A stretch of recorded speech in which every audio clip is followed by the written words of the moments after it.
In this video, I will show you how to check in online with Wizz Air. So let's jump straight into it. So with Wizz Air, to reduce costs and keep the fares cheap, what they do is offer a free online check-in option. Now, online check-in is available from 30 days up to 3 hours before the scheduled departure time if you have purchased a seat during your booking. If you have not purchased any seats with your booking, check-in will become available only 24 hours before departure.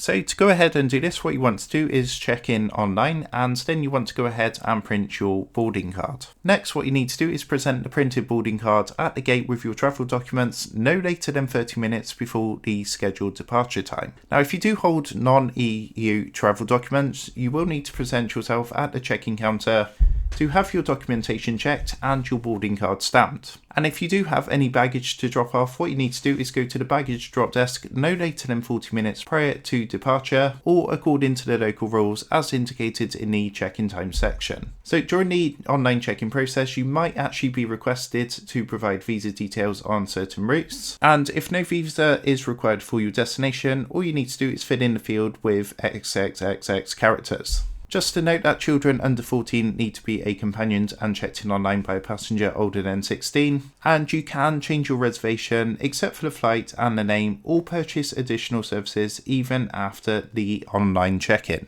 So that is how to go ahead and check in online with Wizz Air. I hope this tutorial did help you out today, and if this did help you out, I would really appreciate it if you was to consider dropping down below the video, leaving a like, and also subscribing to the channel. With that being said, I just want to take a minute to thank you guys for watching this quick tutorial, and I will see you in the next video.